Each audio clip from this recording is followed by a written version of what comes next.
Today is Sunday, June 21st. Happy Father's Day to, those people who have children that have bought them terrible ties today.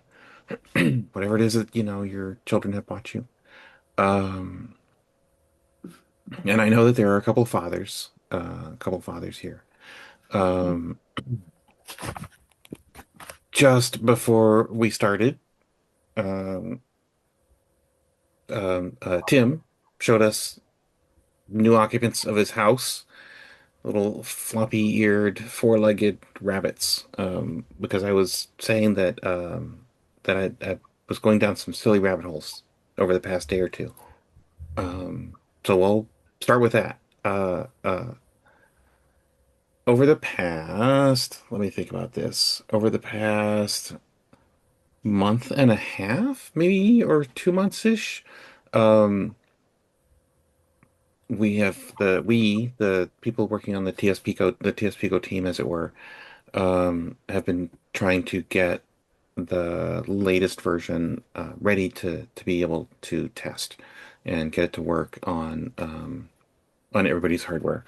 And one of the things that Ricardo and I talked about at VCF East was uh,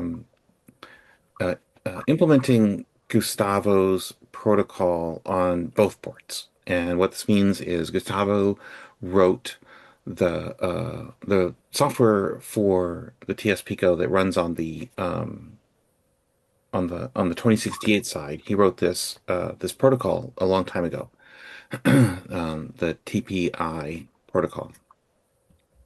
And the way that Gustavo wrote it, it wants to use two ports. Port 15 is a control port, and port 14 is where the data goes back and forth between the Pico board and the 2068.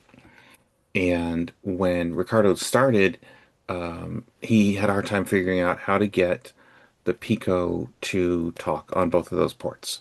And so I used Claude, and Claude proposed a solution that turned out to work.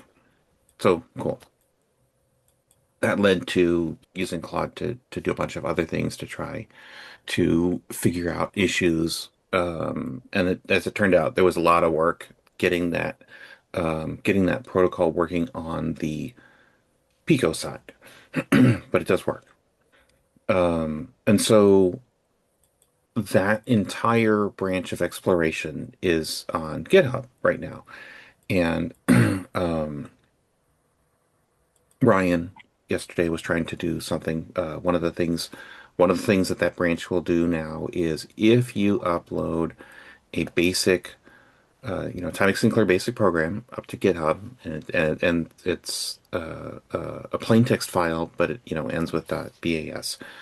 ZMakeBase, which is this really cool Python script that can take a text file, of Sinclair Basic, and it'll compile it into a TAP file that you can then load in your 2068, or as it was originally written, into your Spectrum. ZMakeBase is now running on that GitHub environment, so you upload a basic file in text, and it will compile that into a TAP file. But Ryan's test suite program isn't just a single program, it's a program, but there's also a bunch of other files within his TAP file that the test suite uses. And so we were talking about a week or two ago about this, and the question was, well, how do we do this? And I said, I'll go ask Claude, just, let me know how you want it configured. And Brian forged ahead and tried to, get GitHub to run a Unix command with pipes in it and et cetera. And it kind of, got upset and choked. So he emails me about this. And so I wrote him back and I said, yeah, I didn't expect that to work on the first try. And that I would, look into it. But that I was at that moment this was yesterday, um, working through the idea of a Pascal compiler. And now there's a Pascal for the Spectrum called HighSoft Pascal, and it got ported to the 2068. So there's a 2068 specific version of HighSoft Pascal. And David Solly, who sometimes joins us, has written a number of articles in that were like in Sir Clive Alive, the newsletter, and other other newsletters. And he's a big fan of Pascal for running it on the 2068, and he used it with his Larkin disk system. And so I was thinking about this because I had just finished getting working with Claude, getting a fourth to run on the 2068. Unfortunately, Adam is not here to make fun of me for my love of fourth. So I thought, well, getting after getting the fourth running, I was like, oh, well, what about a Pascal?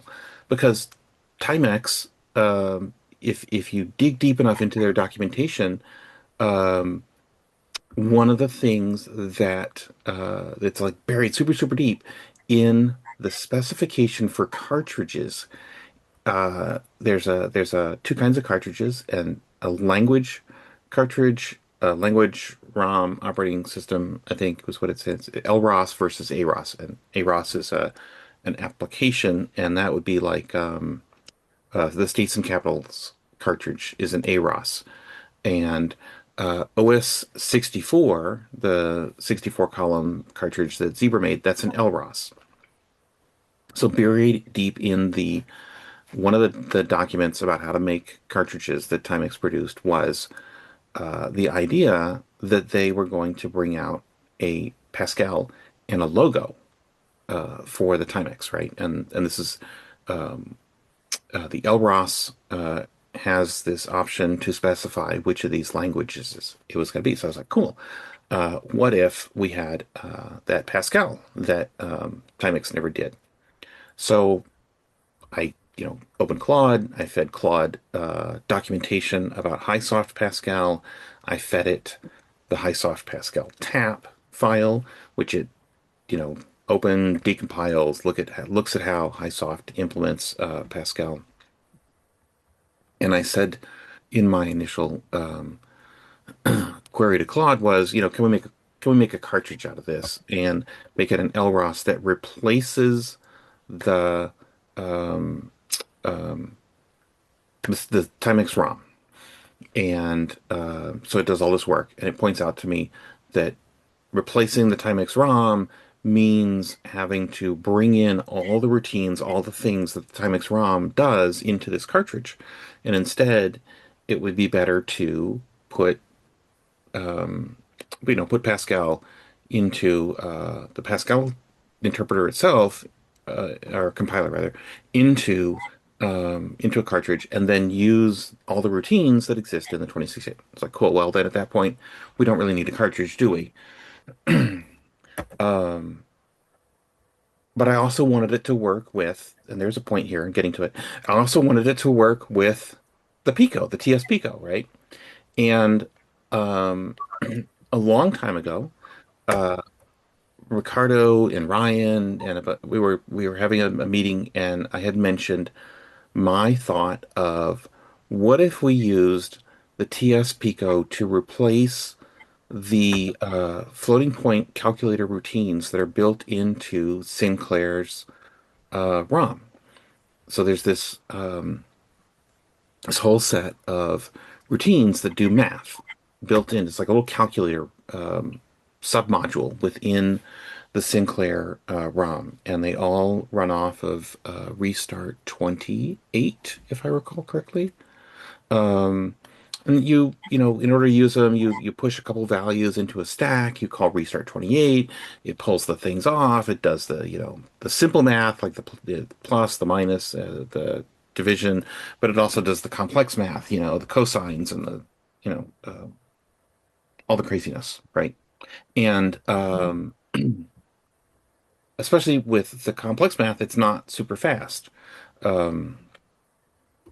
This is a known little sort of slow spot in the Sinclair ROM. So my thought was, we implement all of that stuff over on the TS Pico, and instead of the Z80 doing all these calculations, it just sends the data to the Pico. The Pico does the math and sends it back. And I gave this to Claude as an example of how the Pico could be involved in Pascal. And so it immediately, saw the value of that and said, proposed to me a couple solutions. One is a Pascal that runs entirely on the 2068, but has, the various limitations, like, the Pascal compiler takes up a certain amount of memory, which leaves you only a certain amount of memory for your Pascal program. Or you can move all of that heavy lifting to the Pico and use the 2068 as a front end where, it's an editor and that's where you issue the commands and stuff. But all of the compilation takes place on the Pico. And so as a proof of concept, it proposed implementing my idea of the moving the calculator stuff off to the Pico to test first. This is the rabbit hole that I mentioned to Ryan. So I wrote some code. I have yet to run this code because I need to run it on a physical Pico, and I've just been using the Fuse emulator so far. Anyway, point being, exploring a Pascal. Pascal might run on the Pico versus being because we already have a compiler, HighSoft Pascal, that runs on the 2068, and it would be TS Pico aware, so it would know about the commands, and it would use the underlying communication structure to do its magic. So that was one rabbit hole that I was exploring, and then the other sort of nonsense that I got into my head this morning was, oh, what about a video game? And I didn't have any video game in mind. I just was like, give me some proposals, and it gave me a couple ideas, and one of which was, and I wanted it to use, the features of the 2068. So one of the proposals it gave me was a side-scrolling shooter like Defender, the video game Defender, but using the Timex high color mode, which is higher resolution than the Spectrum can do, and has less of the color clash problem that the Spectrum has. And for the folks who don't know what that means, color in Sinclair Basic works this way. You can put whatever you want on the pixel layer, and the pixel layer for the Spectrum is 256 by 192. You can specify the color for a given pixel, except that colors are at a 32 by 24 block arrangement. So you have to be super, super careful about where you put your colors and where you put your pixels, because you end up with something called color clash on the Spectrum. So the colors are super blocky. The pixels can be, high resolution. If you want to do black and white, cool, no problem. You start introducing colors, you start getting these really weird blocks of colors, right?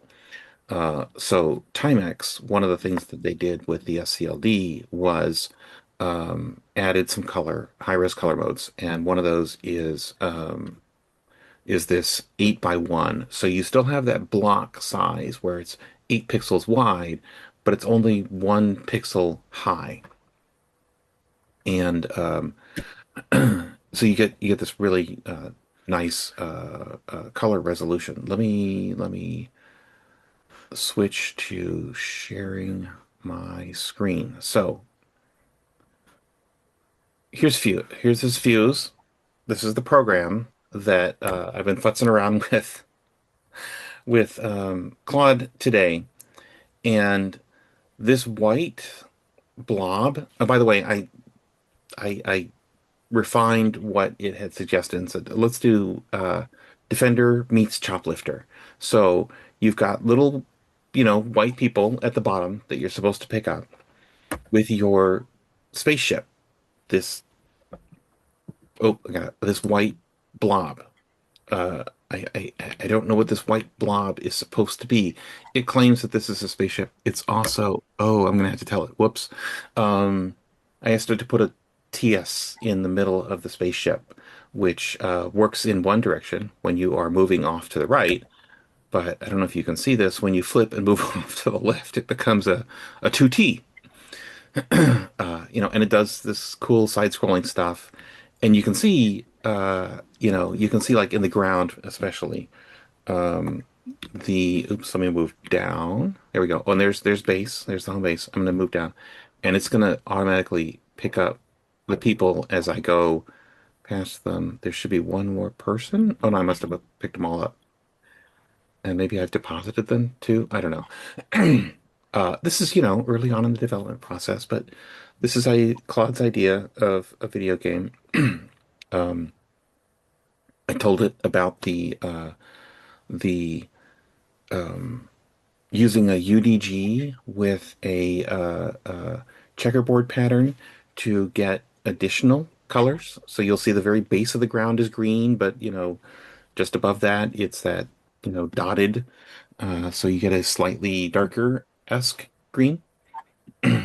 Anyway, this is the silliest rabbit hole that I have gone down thus far with my pal Claude. Anyway, uh, I thought y'all might enjoy that ridiculousness. Yeah, it kind of looks like the original 1930s Flash Gordon spaceship. Really? Okay. Yeah, so if you bring up original Flash Gordon spaceship Mhm. or Doc, Okay. Doctor Let me look. Sora, Yeah, it's a okay, 1930s, 1940s style spaceship. The kind of round can with a couple of engines on it and a pointy nose. Um, I'm just doing a Google right now.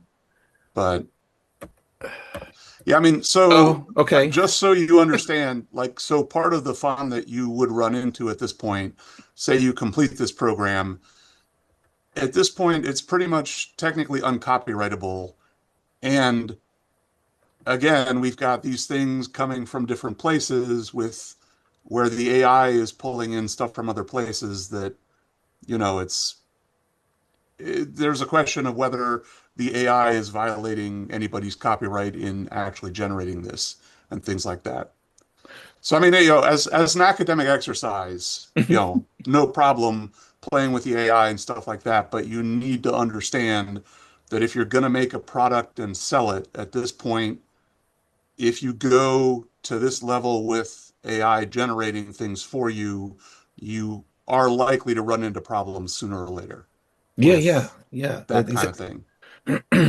And yeah, so exactly to your point, Mowgli, I see all sorts of software out there that folks have written using various AI tools, and yeah, I wonder, how well that's going to stand up when somebody, decides to sue, basically, and say you've taken You my might work. have to look for the sneaky CompuServe gag where everything posted on CompuServe belonged to CompuServe. I do remember that weird copyright message that they had. Yes, yes. So anyway, um, yeah, and frankly, Mowgli, I don't think I have come up with anything that would be considered an original idea thus far. Well, yeah, I'm just saying I like to put this caveat in whenever people start talking about AI because it's something you have to remember when you're working with AI. Yeah. Well, one of the things that I have especially noticed is that, and this should be, comes no surprise to anybody who's worked with AI, is that its knowledge is broad, but super shallow. It's like this extremely fine layer of water across everything. And when it comes to like working with it for work. I spend a lot of time being the actual expert, telling it, no, that's actually not how this thing works. Anyway, um, I uh anyway, yes, there's a Fig Fourth now available for the 2068 and it runs as a cartridge. So if you are the single only other person who likes Fourth, like me, um, you can play with that. I see Tim shaking his head. Clearly, Tim is not a Fourth aficionado. And when I say aficionado, I know about this much about Fourth right now. You know, so I'm considering it a learning experience. This is my opportunity. Um, since uh, since we have Jeff Burrell, and I don't know, oh shoot, we had somebody new for a second, but it looks like they dropped away. Um, I was hoping Jeff, the other Jeff, might come. Um, I signed up for three tables worth of footage at VCF Midwest, which they're doing it in 8 foot increments this year. So I signed up for 24 feet worth of tableage, um, which will I think give us plenty of room for the folks. Like I know Jeff Fetta's coming. And he wants to show stuff, and Carl Miles is coming, and he wants to show his stuff. And I don't know if Ingo's going to come, but I'm sure Ingo um, Ingo will have something to send me that I can put out on the table, and we can show off his stuff. So let me put that out there, by the way. If you have a thing, project, program, a physical object, whatever, and you would like me to try to show it off, somehow rep it at VCF Midwest, absolutely. Just, let me know, send me a note, email, whatever, and we'll coordinate, we'll figure it out, and I'll figure out how to get that to how to get it to VCF Midwest, get the hardware to run it, whatever. So anyway, that was those are the ridiculous things that I've been working on. How about y'all? I see Greg. Hey Greg, can I put you on the spot and ask you about your programs that you've been working on for the past year plus, I think? Like I've forgotten the name of that 5 letter word puzzle game that you were working on. Wordle? Thank you, Wordle. Yes. I don't know. Greg's muted. I wonder if Greg may have joined and is just not listening to us.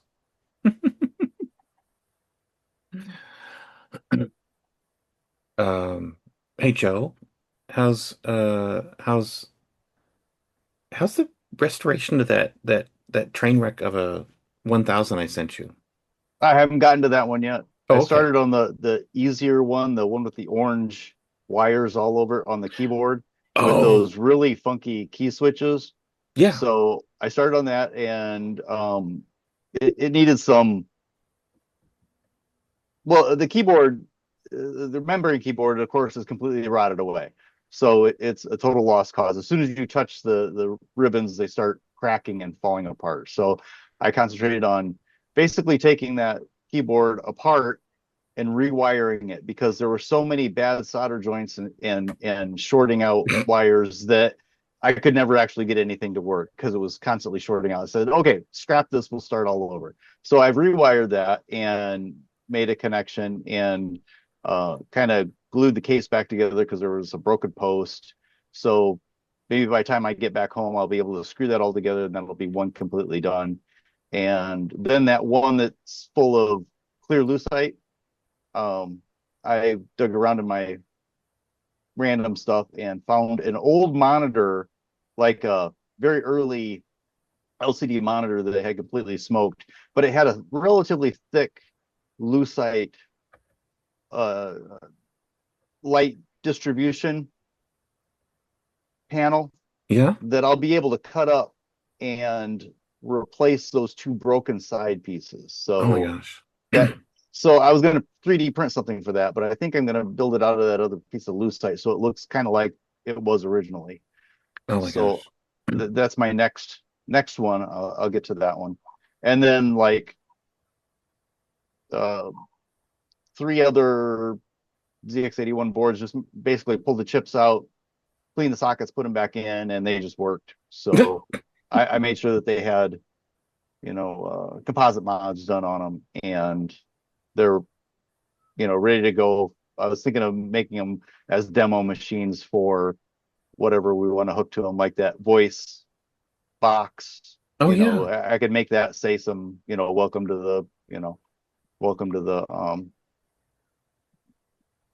computer fest or whatever you Yeah. wanted to say. Oh, cool, cool. Give me some phrases, and I'll try to program them up so that it can say those things, and people can just hit one or two or three buttons, and it'll say three or four different phrases. Cool. Okay, yeah. Awesome. Yeah. So, um, um, almost nobody knows this. Uh, uh, when Bob Swigger died, John, John, his last name is now escaping me. Uh, his widow, called on the folks in the at that point the Timex the Chicago area Timex user group had long since dissolved. And Bob Swigger was super active in all of these user groups in Chicago. The Timex one in particular, he was the moving force behind getting the Sir Clive Alive newsletter started, and then helping push it, keeping it going for 12-ish years. Um, anyway, when he died, one of his friends, his wife, called in folks and clean out the attic and etc. She wanted to reclaim her home apparently.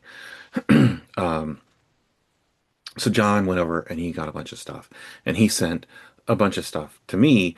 One of which was this 81/1000 that somebody had taken out of its case and built a kind of wedge shaped lucite case. Is like quarter-inch thick lucite. They cut these giant thick pieces of plastic and glued them together with whatever the magic glue is you use on lucite.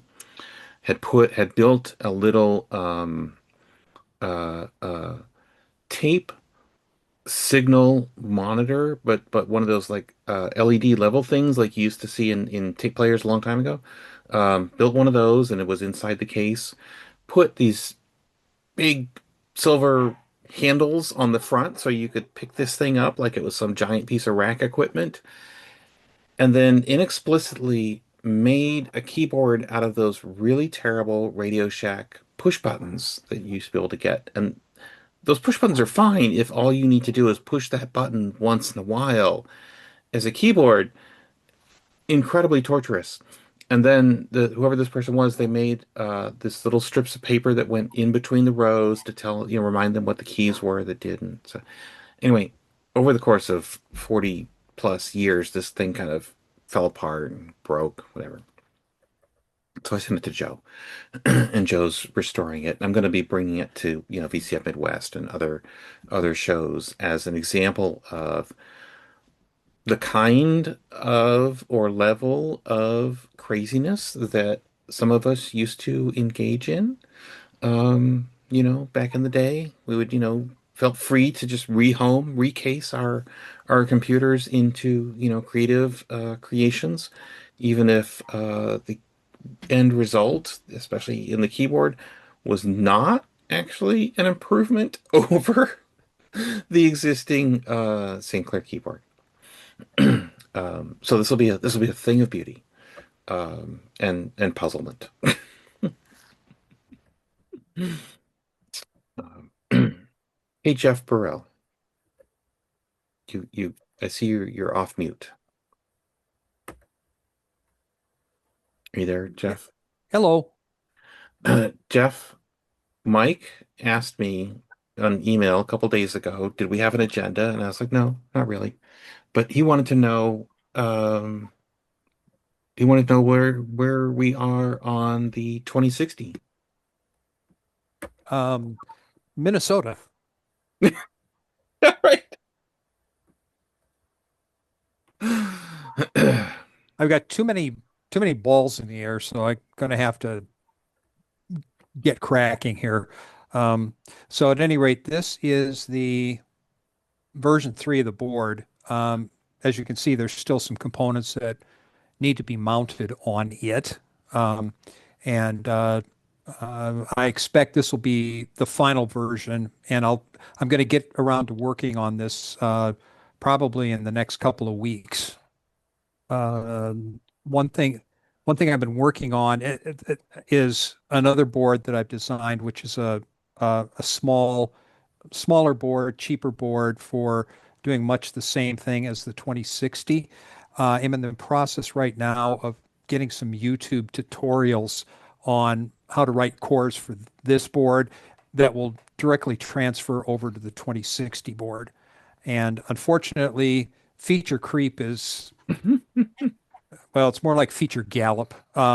So I've been finding things that were acceptable when I was the only one writing cores and doing this stuff, but I need more documentation. I need to simplicate things and, just so I've got, if you've seen the dog from Up, it's like squirrel. So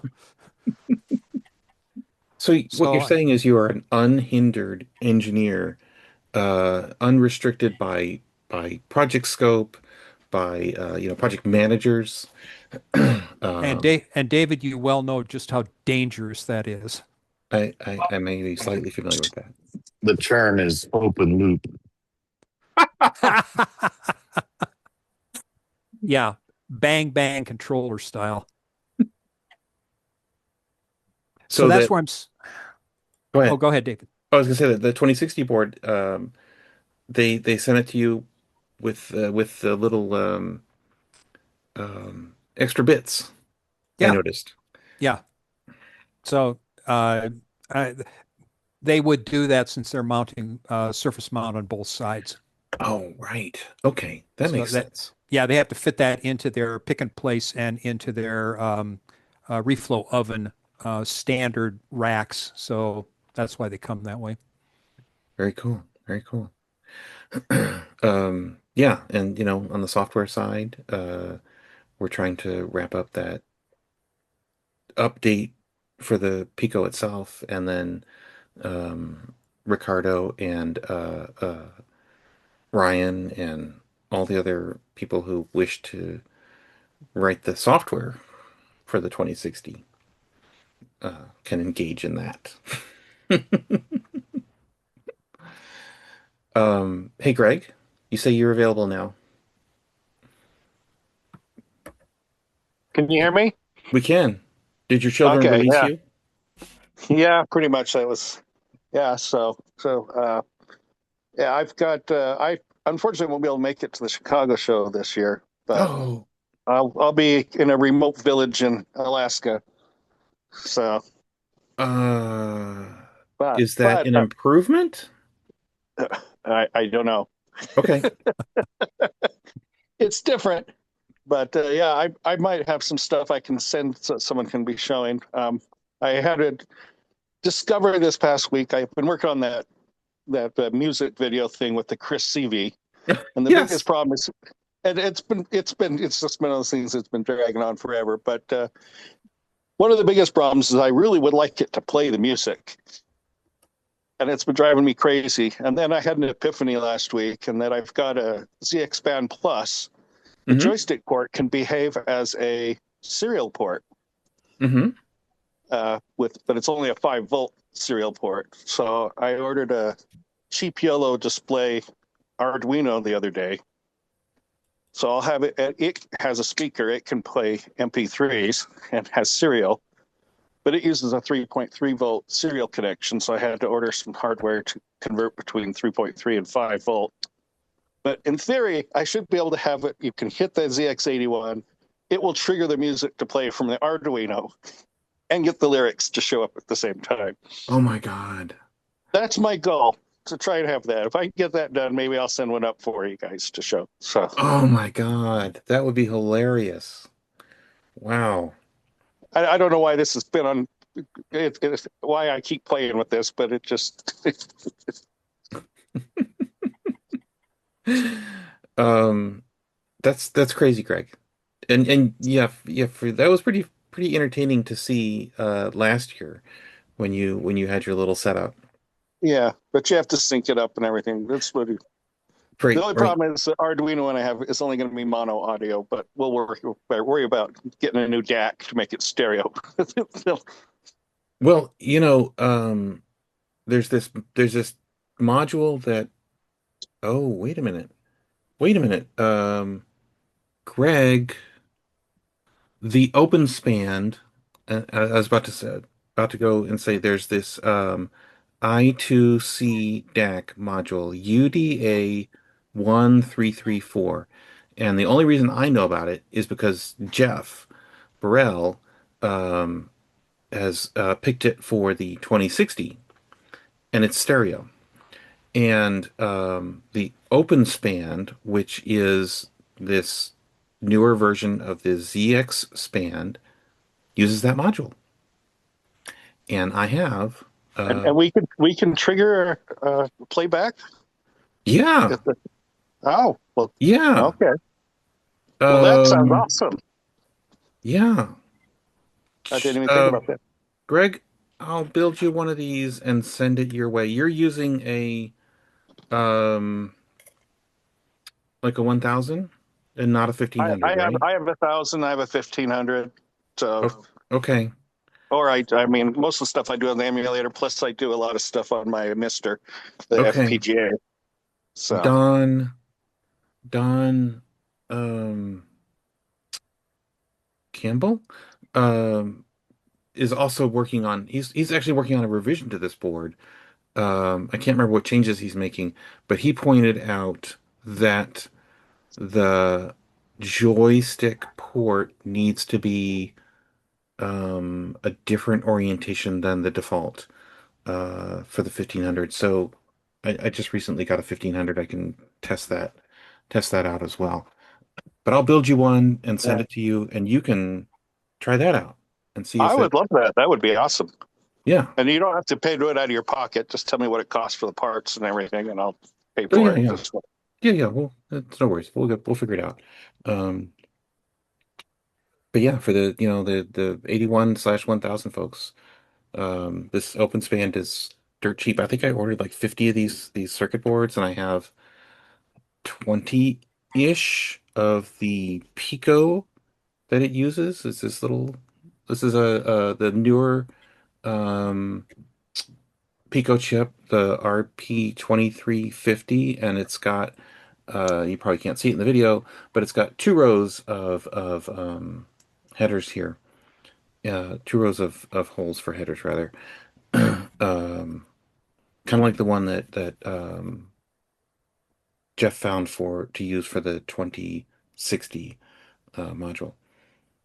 And also, what I really appreciated about this design, the ZXpand is long and low, and you can 3D print a case for it that makes it look like a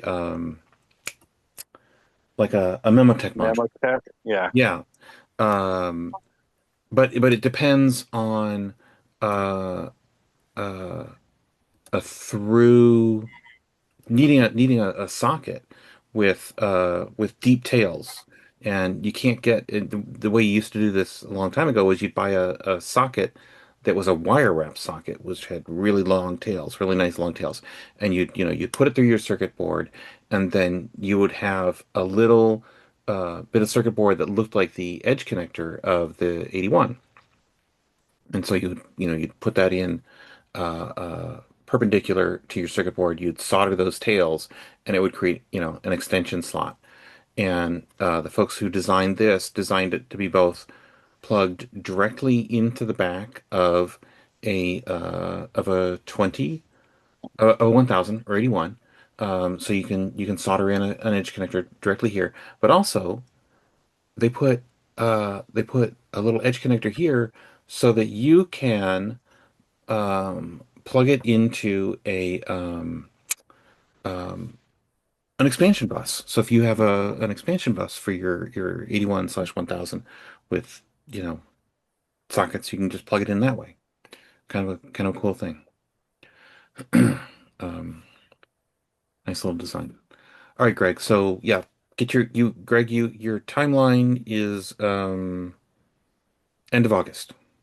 Because Okay. the show in Chicago is the 13th and the 14th of Yeah. September or so.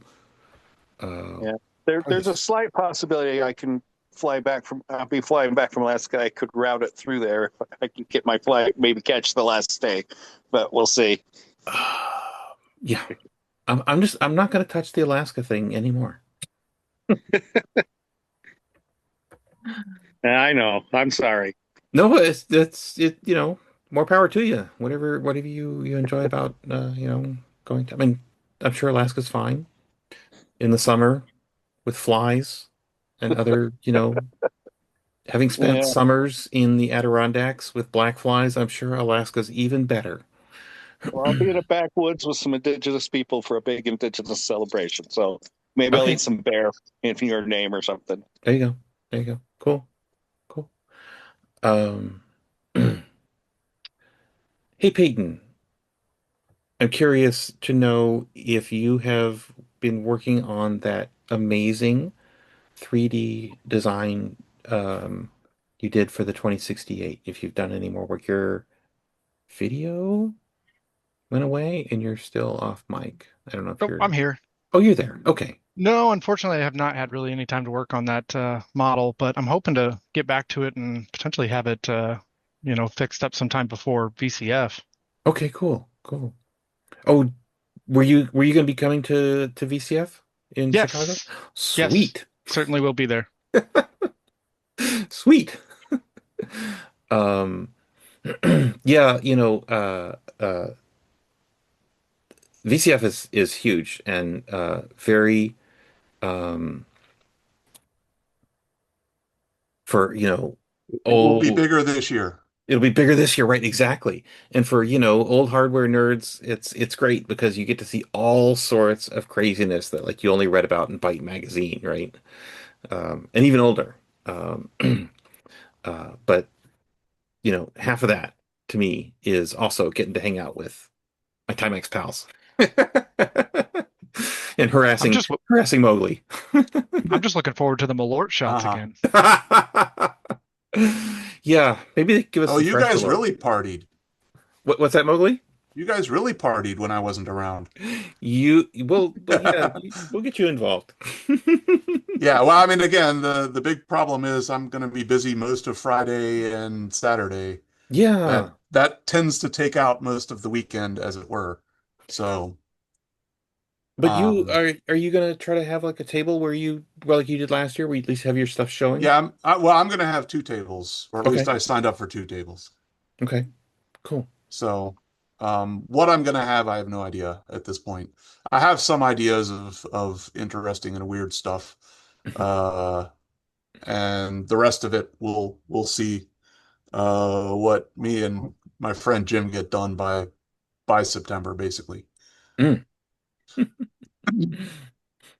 Cool, cool. Um, who I'll else see was if I there? can work a Timex Sinclair of some sort into it, Well, basically. you've got that desk, that Timex desk.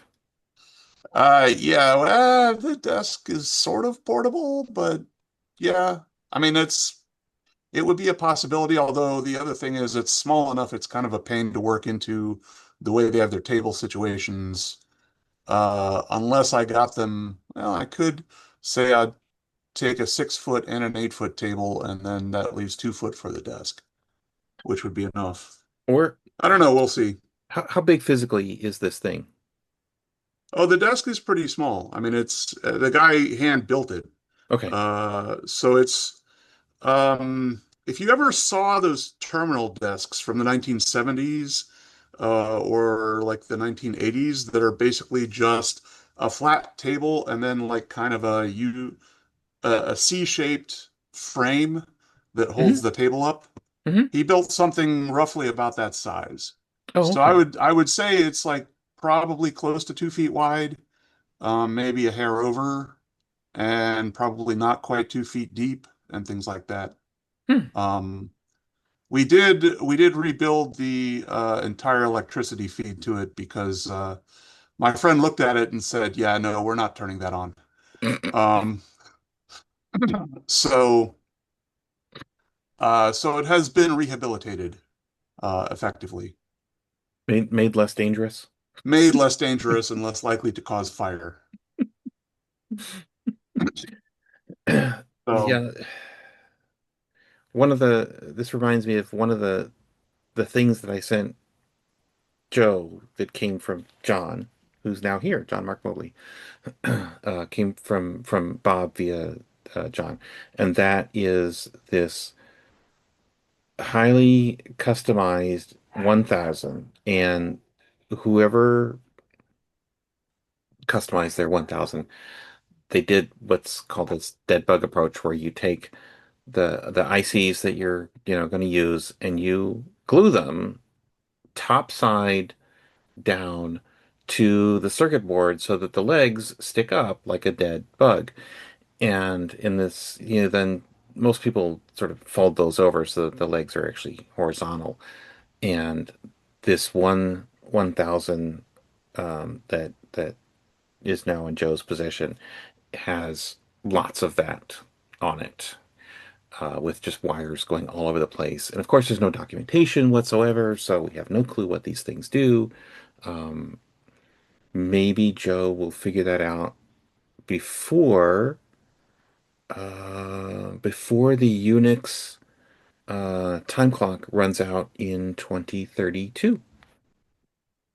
Maybe, There's a nerdy reference for you. maybe.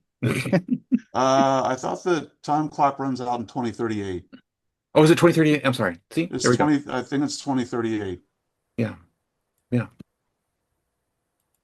Hey, Carl, Hey guys, how you doing? doing all right? Are you Been busy? relaxed? Busy? Uh, yeah, yeah, one of those things. Speaking of Mowgli, now that I'm seeing Mowgli there, I still got your two 1500s, and they're pretty much done, Okay. right?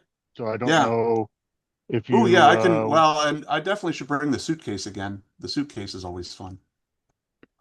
So, yeah, so I don't know if you okay. want me to ship those back to you or just wait till If you're coming to VCF, that's fine. If you want to get rid of them, I'll happily pay for shipping and all that stuff. Just let me know. But either way, you can send me an email and let me know how you want to do okay. it. Yeah, no I'm worries. good either way. Okay. Yeah, I just didn't want you to think I was holding on to them for some kind of princely ransom or Oh, something. I'm not worried. Yeah, I'm not worried about that at all. But they're working good. In fact, I still got to pay Stuart. God dang, that reminds me. See, I hate when he does stuff like that because I knew this was going to happen. That it was like at the very end of the year and he didn't want me to pay him because of taxes. And then I forgot to pay him. And, so I owe him money. But yeah, I mean, it's not a big deal, I'm sure, but still. But we had to get those little composite boards from them. That's what I needed. And that's Mhm. so they Oh, they they have good composite out of them now. So plus, what do we do on those? God, it's been a while. We put new keyboard membranes in there. Yeah, that's right. And so all that's good. Carl, Yeah. um, I was just wondering about that because somebody had posted, I think on Facebook, that they tried to put a composite mod on their 1500, and I think I think it turned out the way that it turned out for me when I tried to do one of those simple transistor-based composite mods. It's like super low contrast. It's bizarre. Right. It's dark. But so it sounds like the little module that Stewart sells works. Yep. Do you have to do anything special? Not that I recall. I may open one of the ones back up just to take the pictures and make sure. I don't know that I took pictures. Like it's been a while, so but I'll do that.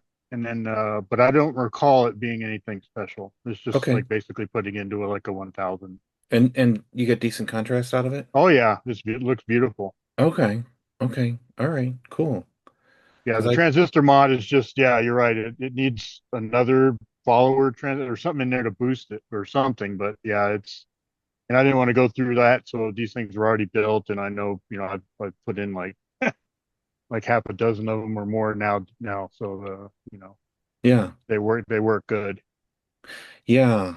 Um so I recently bought another 1500 because uh at VCF East it dawned on me that I was like, "Oh, I only have, 81s, 1000s, the 2068 and, I didn't have this thing to even sit on the table, right? I'd given all my 1500s away to people.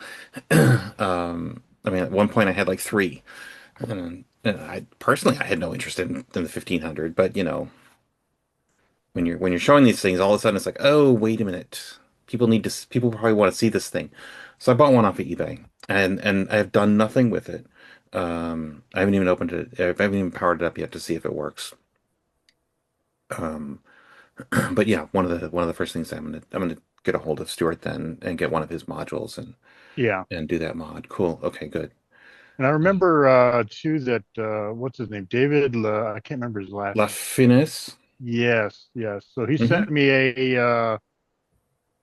sent me his board, his 2068 board, and apparently the story behind this was he had plugged the div MMC into the 2068, of course, which is a Directly. Spectrum, right? Which is a Spectrum bus device. And I don't know, he must have done work on it because pretty much most everything was socketed in there. Hmm. He lifted some traces, so he had some bodge wires going around to fix that. And so he sent me the board. I took a look at it, and it's an interesting failure mode. It kind of boots up, and you actually see the copyright symbols down on the bottom, which is interesting. And then there's those three blocks, typically that you get, three horizontal blocks that are across the screen at the certain places, right? Which obviously line up to some RAM addresses, right, that it's using for the video RAM. Yeah. And it can't clear those, right? So it can't. That's the problem, is it can't clear those for some reason. It can't write to them or whatever, and so yeah, it'll just crash again, right? And it'll just keep cycling this. So you'll see the copyright symbols, those three blocks, and then it kind of crashes, and it does it over and over and over again. And I did find one TTL chip bad, the one 245, but that really just buffers the bus. It doesn't really go into anything of any significance inside the 2068. The other one does, of course. That one multiplexes the address lines to the video memory, right, for the Yeah. SCLD. That one, if that was bad, it probably wouldn't even work. But anyway, swap that out. But like I said, it didn't do anything because it doesn't really go to any major signals. It just buffers stuff on the bus, on the expansion bus. Hmm. So eventually, I talked to him and said, well, you want me to pull the SCLD off? And I can throw it into my mule machine that, I guess I kind of got from Ryan. It was one of his machines, but I put everything socketed in it, right? Even the SCLD. That's kind of the intention I had with that machine. If I ever got a machine that had a suspected bad SCLD, I could, hot air it off of there and put it into this machine, and that's what we did. And yeah, it's the SCLD. It does the Oh. same thing in the test machine that it Oh. did in his machine. So I don't know what happened to it. I might ask him if I can keep that because it's like kind of a nice failure mode. But it's obviously has something to do with the writing to the video memory, I think, because it can obviously write to some of it because it clears that because you can see the copyright symbol. So I mean, the machine's kind of working. It's not like it's just dead. Obviously, it wouldn't show copyright symbols if it wasn't working at all. But then I put my Spectrum Diagnostic cartridge on it that I built that board for. I still got to work on that. But anyway, and that actually works. I can hear the beeping. I can't really see the video too much because, like I Hmm. said, it's got video RAM problems. But it beeps, beeps, beep. Like it don't normally does. And but that has its own ROM, right? So I think what's happening is it can't clear the video area RAM properly. So then it starts booting and it starts to set up the system variables, and then it starts using them, and then it crashes because they're effed up. Hmm. They're random, and then just starts that cycle over and over again. So it does work, like I said. So part of the SCLD is bad. It's probably the video RAM writing maybe or reading or I don't know what it is, but it's not all of the SCLD that's bad. In fact, a thermal, I ran a thermal camera over it, and even the SCLD didn't even get hot. Hmm. It's not even, a lot of times when chips fail, they get hot. But this doesn't even get warm. So interesting. So, interestingly enough, there's a guy, Antonio, and where is he? Well, he's in Europe somewhere. I can't remember. But he messages me on Facebook quite often, and he has designed an SCLD replacement for the TC2068, and has got it successfully built as a board and tested it in several TC2068s. Got it all debugged and working, and he ordered a TS 2068. I th Does he have it by now? The last update I had from him was that it was sitting in customs. He paid a lot of money for this 2068. Um, he didn't give me an opportunity to say, "Hey, let me find you a machine." He just went off and got one on eBay. But yeah, his goal is to take his work that he's done for the TC and move it over to the TS. So uh, there's a distinct possibility that we'll have at some point in the not too distant future a drop-in replacement. And by drop-in, I mean, you have to do what you did, Carl, hot air the SCLD off, and um, I think he does the same thing, puts in a socket and then puts his thing into the socket. Hmm. Because Yeah, his because I'd mentioned that to David because that's kind of why I bring this up is because I know he was doing that. They proved that it worked over So there yeah, for this is a, the. this is an entirely different guy from the Load CX. Oh, really? Yeah, yeah, yeah, Okay. yeah, yeah, and I mean, very enthusiastic, very part of what I may be interpreting here is just language differences. Like Mm, English is not his first language. Um, but yeah, I mean, he posts about his work on Facebook and messages me about it a lot. And he's making decent progress.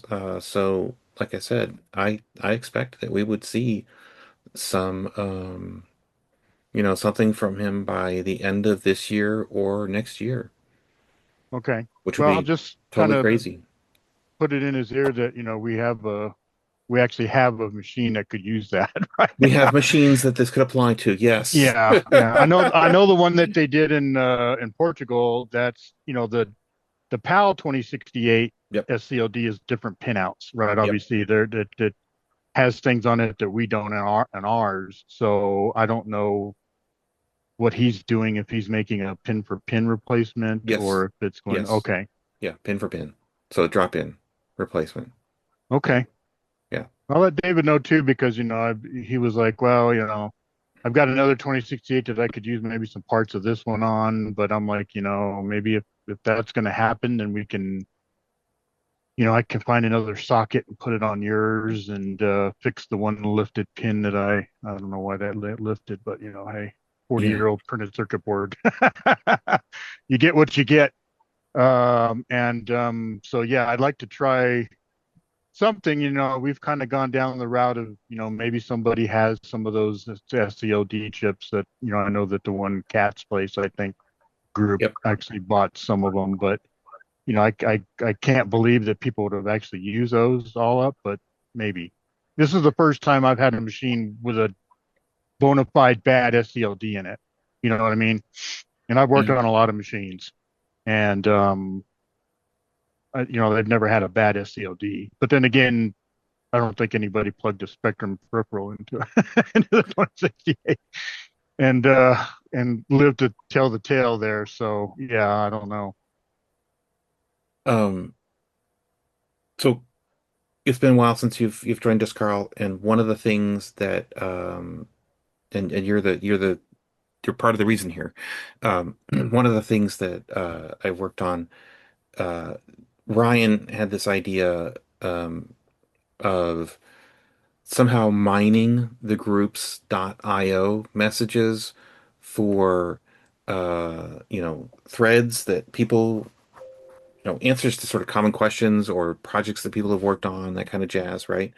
Like for instance, Ryan did a deep dive into the def FN and what you can do with that. And and so he built his own little page for himself where he started listing these things out. And a month-ish ago, he and I were talking, and he said, "Well, could we do that with the entirety of the groups.io?" Which I did, and then turned into this web page. And now I have this little script that I run on my computer once a week that just picks up the new email and looks and says, "Is this an update to an existing thing? Is it a new thing? Where does it fit? Into the puzzle, right?" Um, and both Adam and I, when the Yahoo groups went down, there was an option to download that Hmm. entire archive, and we both did. And I grabbed it and put apparently I put two copies up on archive.org. I don't know what I was thinking, but um, so I grabbed that and ran that through my uh, my not me Claude Code Hmm. Magic, um, and so as of like 2 weeks ago, I had this web page that documents all of our email traffic on these two lists going back to 2000. And let me just share my screen real quick here. And so I shared that with Ryan, showed him what it looked like and stuff. Um, and I'll put this. I think you know what? I've added this URL to my footer in my signature in groups.io. So it's definitely going out there. Um, but yeah, as over the course of 25 5 years. years, yeah, 2001, September 30th. So we're coming up on yeah, 24 years. Um, uh, 13,000 messages, which is kind of crazy. Um, and so it's got this, like, you go here, you go to this browse topics page, and it's picked up on things like doing the cartridges and floppy disk systems. This TS1510 um, page describes describes that work that you and Ryan and Adam, so there's like links into to the threads in groups.io, for instance, if it's Hmm. groups.io. If it's Yahoo, it links to the archive page for that. Right. So, people come and ask questions about, composite mods all the time or whatever. And so that's there as well. So that's topics. Then there's this separate projects page, and it, tries to sort through stuff that folks have talked about on the list. Like for instance, a while back, oh, actually starting in 2009, Jeff Burrell, has been using FPGAs to experiment with re-implementing the 2068, expanding the 2068 in some way. So that goes back to the Yahoo group. Um, right? And then here's your cartridge thing as a Right. project page, right? Um, and then there's like here's Brian's Def FN page, and since we talked so much about Bill Miller, with Tom's not Tom with Tim's rescue effort of the Bill Miller collection, which is now a capitalized proper noun thing, that has its own page. Interesting. Um, This is really cool. but what it did not pick up, because you have not really talked too much about this in the groups.io, is the thing that is behind you on your screen, the 1068, right? Hmm. That has largely been discussed in the Zoom meetings. And Okay. Right. so, in every time I show this to Ryan, he's like, "Yeah, but what about this other stuff?" And so the last time he said that was, "Yeah, but what about the Zoom meetings?" So, um, it's gone through 109 Zoom recordings. So we've had more than 100, and I think Jeff Fetta called us out on this. Why didn't we have a 100 meeting celebration? Because didn't really realize it. Yeah. But we've been doing this for, so long now that we have a more than 109 of these things. I'll Uh, do it at 128. there we go. Thank you. Awesome.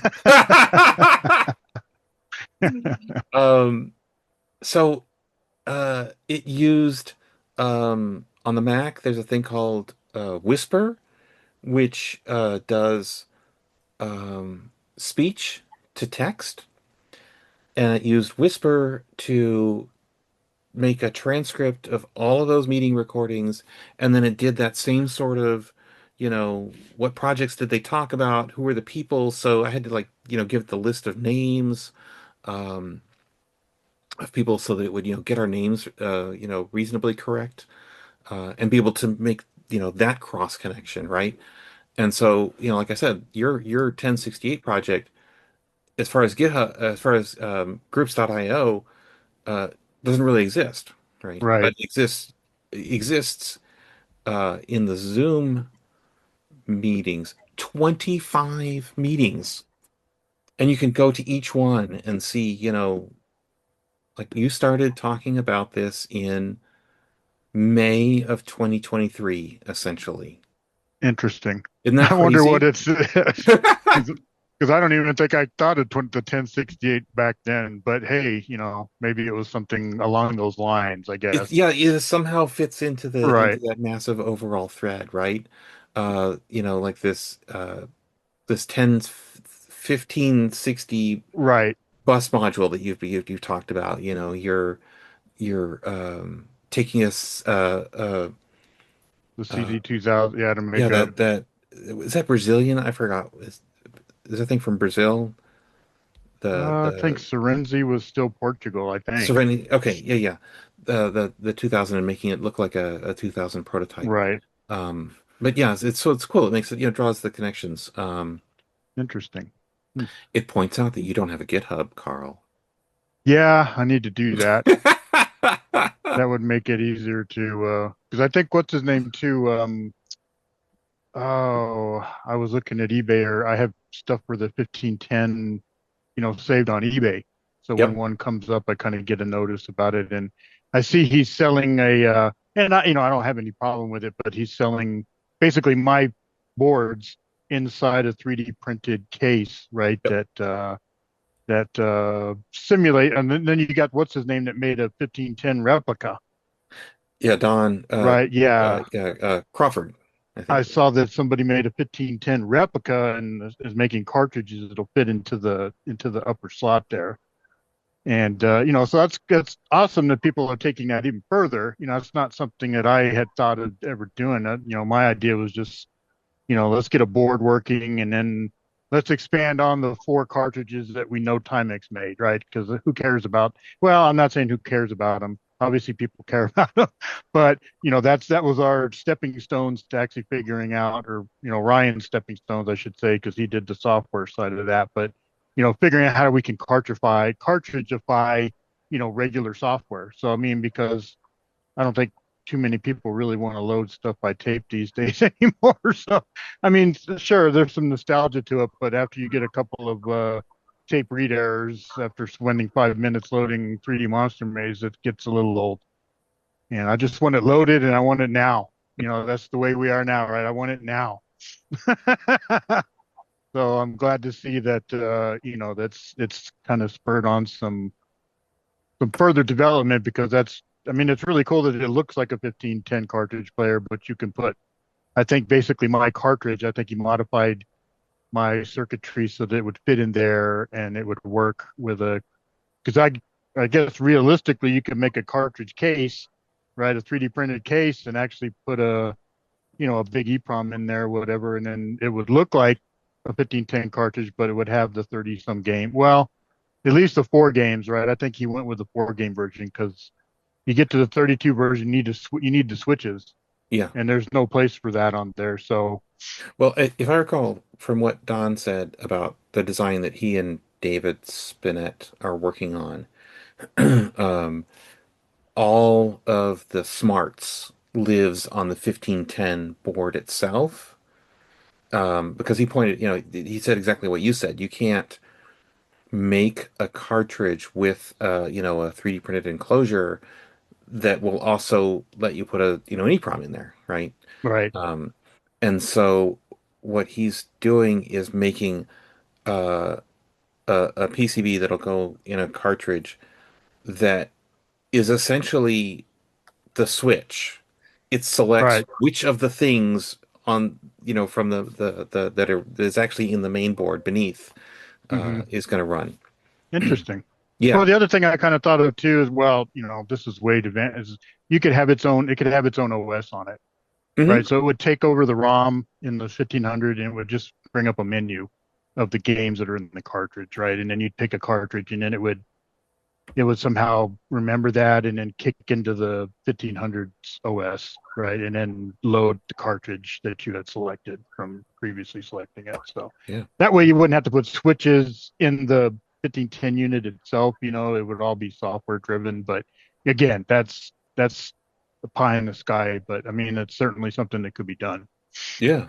And not too difficult. Same thing with Ultimately. the 2068. Imagine if somebody made a multi-cart, or I'm sure there's probably a multi-cart out there for the 2068, so you could have multiple cartridge games or programs on a single cartridge, right? But it gets down to how do you select which one you want. That's Right. easy way is the switch and the displays, um, but certainly could be done, how do they say it? Programmatically. Programmatically. Yeah.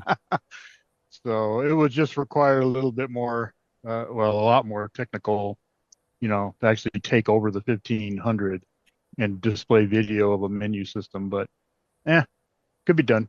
Yeah. How is your 1068? Have you been able to pick that up No, recently? I'm going to have some time here, so yeah, I'm going to look back at that. Like I said, that kind of is. I was working on that. What I call it, the 1560. Yeah.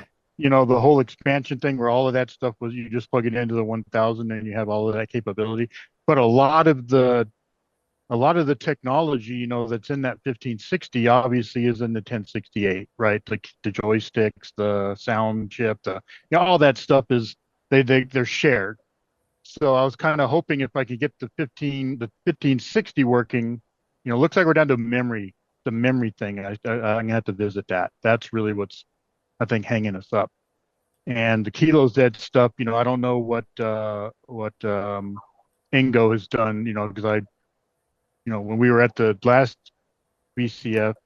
I gave him 3 boards and all the parts and stuff like that so he could make his own. And then somebody else got involved with it, and I think Ingo might have sent him a board and some parts for him to make, Yeah, Jay so Mundy. that yeah, so that he can kind of help uh, push this along. But now that things are starting to shake out and I'm having more time, I'm gonna revisit that hopefully, in the next couple of weeks and start kind of banging out what the hell's going on there. But it looks like it's a memory, because I know the joystick stuff works because that already worked in the previous prototype. It's just the memory. I think I kind of went way high in the sky with that, right? With 512K chip and being able to, yeah, you select it with the jumpers, but eventually I want to be able to do that through software, right? But anyway, one step at a time. It doesn't work as it is right now. So, there's obviously problems with it. So, because I think I had the M1, I think it's around the M1 and the M1 not stuff is not working right. Anyway, we'll get to it, but yeah, it's definitely on my list because I want to get that going. Cool. Cool. All right. I'll run this meeting through the chat, and it'll or through the scripts, and it'll add it to that webpage. Okay, cool. Yeah. Nameplate scripts. Uh-oh. I don't know. Greg. Um, maybe. Greg, um I took that design and had it printed as a sticker. But I don't think that what I made was the same size as the original. I think I made smaller ones. Um, so let me go look. I Yeah, don't the know. other thing too is I think I posted the file up on groups.io. Maybe the AI has done that, but I have a file that I made, Timex Sinclair 2068, 2050, when that, there's a whole page of them of different model numbers because Okay. there's some of them that aren't even never produced, right? Like a 2080. I made stuff like that because you have to, finagle the digits around to make it look right. But Yes. anyway, I know that those I made those. Now you could print them out on a sticker, but what I did is I just print them out on paper, and then I use like packing tape and go over it so it gives it kind of the shiny because the packing tape's kind of shiny. Yeah. I give it so it protects it for one thing because it's paper. So if it gets wet, shouldn't really hurt it. Um, and then on the back side, I put, like the Scotch double-sided tape that you can buy anywhere. And then just, trim it so that it'll fit in there. So that way, since it's on a sheet, you can print it any size you want, right? You can blow it up, you can shrink it down, but the dimensions of it are pretty much like the Timex logo. So, I Okay. mean, it's not like too tall, it's not too skinny, it's not too wide, I kind of mimicked it after the original, I think the 2068 label, because I have a lot of 2068s that I got from Art Colgate, right? That they were, he bought those secondhand from Timex or whatever, and they all pulled off the, anything that said Timex on it, they had to get rid of, I guess. So they pulled all the labels off. They scratched out the Timex on the serial number label. They did all this stuff to get rid of anything that said Timex. Even on the cartridge door, unfortunately, they ground out where it said Timex on the cartridge door. So it's kind of ground into the plastic a little bit there. But Hmm. anyway, that's kind of was the inspiration of making those, is because I didn't have any of the original ones because they pulled them all off. And but there is a file, and if you can't find it, let me know. I'll post it Got up it. there. But No, Yeah, I I'll yeah, got take it. a look. I got it. I got it. Hang on. I'm gonna put it in the chat, I think. well, you could share it too if you opened it up. But Yeah, that yeah. way Let me you'll see all the different share model this. numbers. So here's that message, and then can I Yeah, zoom in on this? I don't see that I can zoom in, but you can download it. And so yeah, there's Yeah, I got the 2020, page open here. 40, 2060, 2070, 2080, 2090, Yeah, they 2030. kind of repeat. Yeah, Well, I'll 2030. just I don't. print it on sticky paper and stick them on top of each other. Yeah, There, I'll get the depth. yeah, yeah, yeah. Yeah, Well, so there's a 2048, which we never had a Yeah. 2048. But you have to go in there and you have to pixel manipulate all that stuff so that it looks identical to the fonts that Timex were using back then, right? yeah, Yeah. yeah, yeah. And then, Carl, you did something similar to what I did, which I went in, a design program and like pulled in grid lines in order to get all of the numbers. I went through and did all the numbers and then constructed, once I had the numbers, I was able to construct Right. the variations, but Well, not all these. what I did here is I scanned in a label, a real one. Yeah. Yeah, yeah, you And so did that because that yours way is I got the gray. colors. Yeah, that's why I got the colors. So it got the colors pretty much right from whatever the original What do emblem I was. do? Oh, that's not zooming. That's not Well, you helpful. could download it and then you could probably open it there and Yeah, just let me because do it's a that. small little Let file. me let me stop sharing It's and just a I will do that. JPEG. Yeah. Yeah, I'll go download this. I got to reset my now I'm in large print Reader's Yeah. Digest mode But on the web here.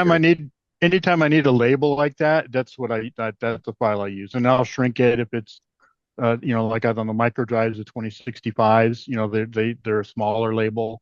So I shrink it down, and see how that looked. And anyway, you can play with that file to get exactly, I think, what you're looking for. Yeah, is this so this is a JPEG.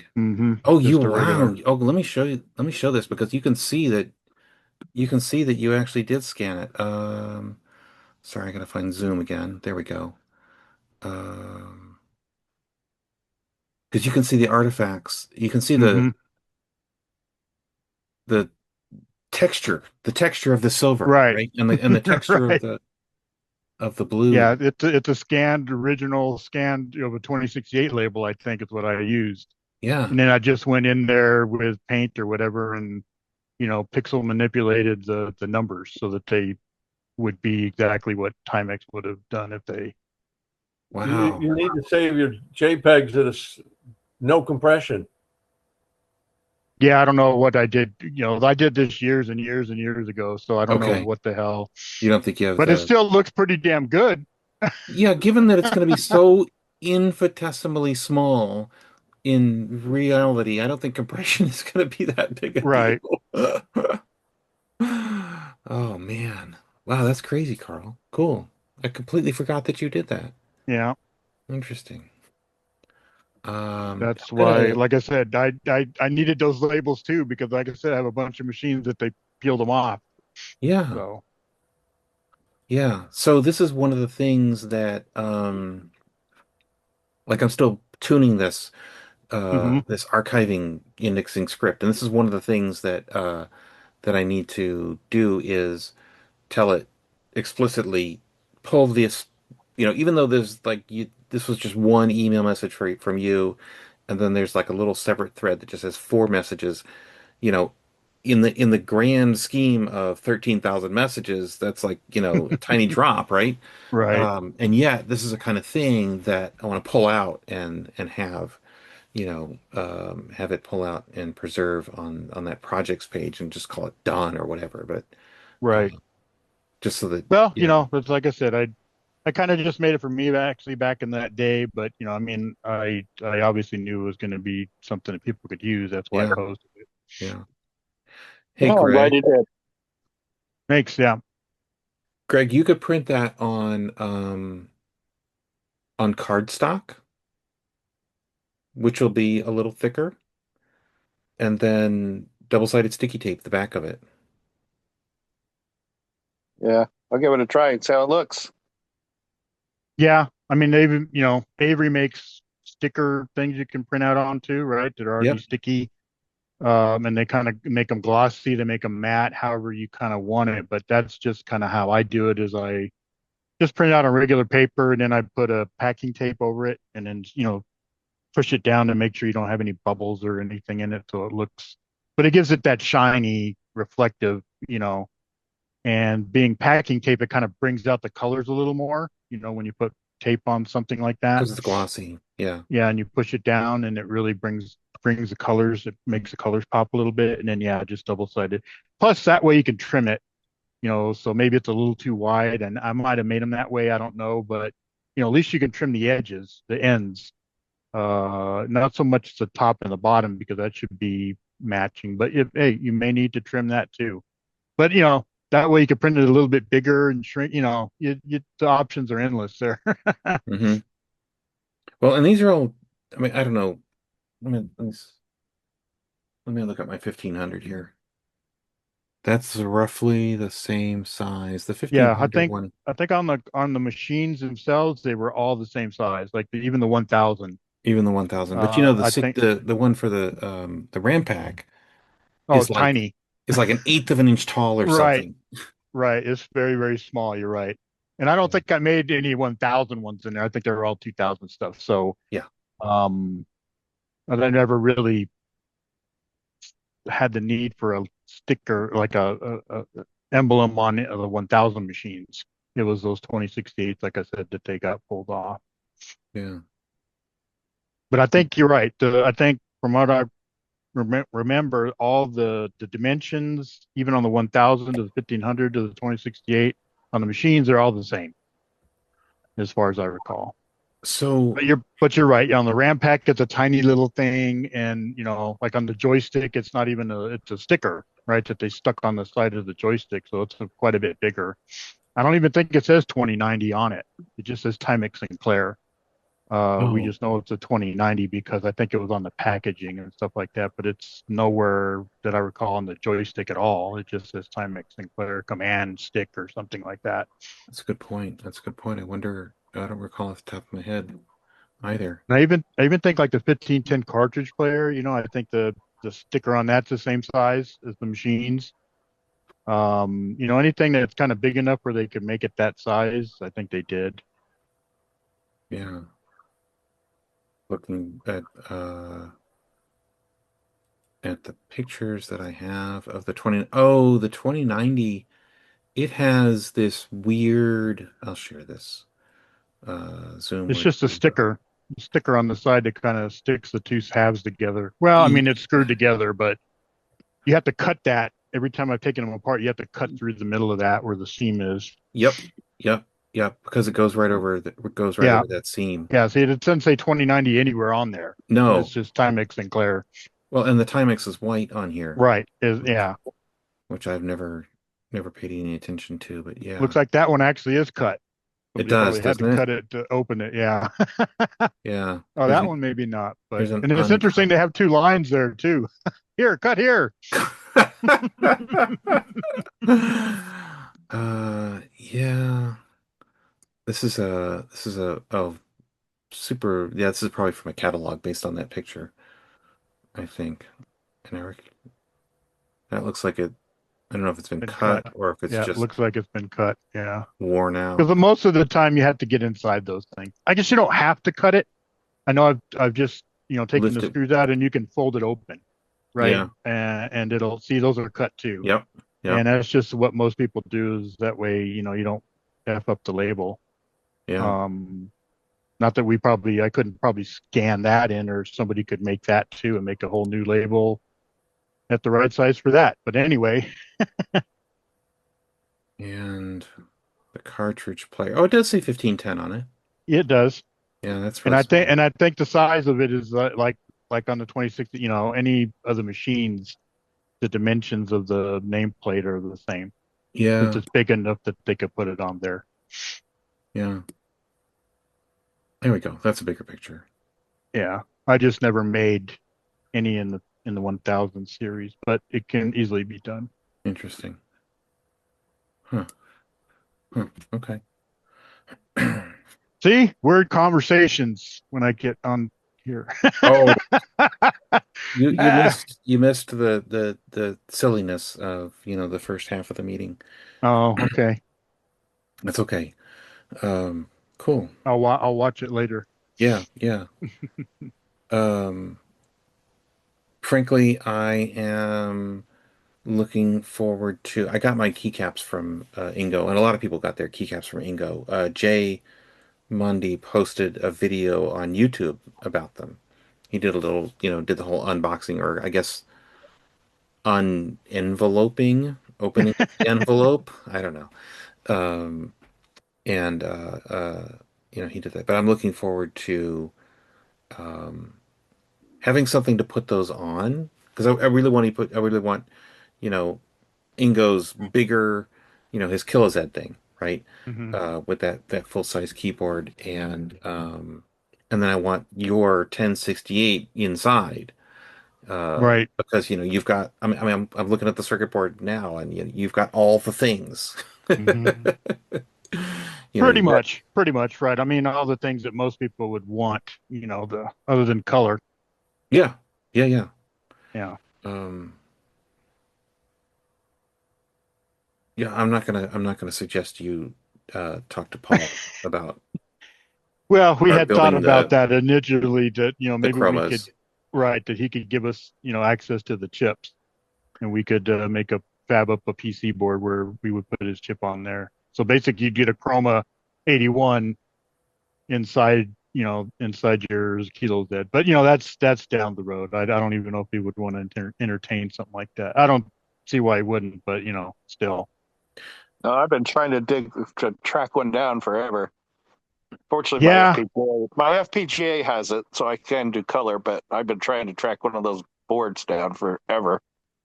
Yeah, you got to get on his waiting list. And I have a Chroma 81, I have a Chroma 80, and I was thinking of getting he's got a Spectrum one too, a Spectra or something like that, I think he makes.